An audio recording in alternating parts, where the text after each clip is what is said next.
nag-enjoy ang young stars ng Nino sa kanilang live na pakikipag-chat sa mga tagahanga ng primetime show. Sa gitna ng pagsabak sa showbiz, hindi pinapabayaan ng bidang si Miguel Tan Felix at kanyang co-stars ang kanilang pag-aaral. Makichika kay Katatibay. Masaya nagkulitan sa live chat ng GMA Network ang Nino Stars na sina Miguel Tan Felix, Bianca Umali at Renz Valerio. Game ang tatlo na sagutin ang mga tanong ng fans at special request sa kanila. Miguel, nagpapatwitter.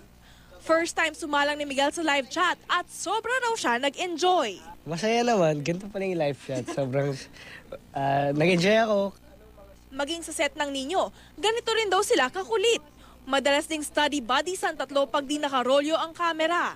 Kahit mahirap pagsabay ng pag-aaral at taping ng show, inspirado sina Bianca, Renz at Miguel na makapagtapos ng pag-aaral.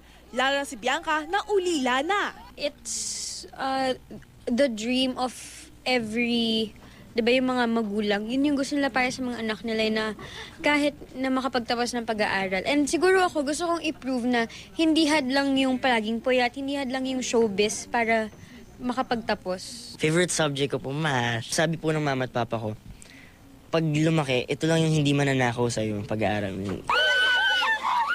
Maliban sa pagiging artista, pangarap ni Miguel na maging piloto. Kaya ngayon pa lang, pinag-uusayan niya ang pag-arte para makapag-ipon ng pera sa pag-aaral.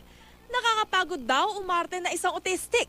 Dama niya ang hirap ng mga may kapansanan tulad nito. Hindi mo sila dapat itrato na ganun sila. Kasi tao rin sila, may feelings din sila. Katatibayan updated sa showbiz happenings.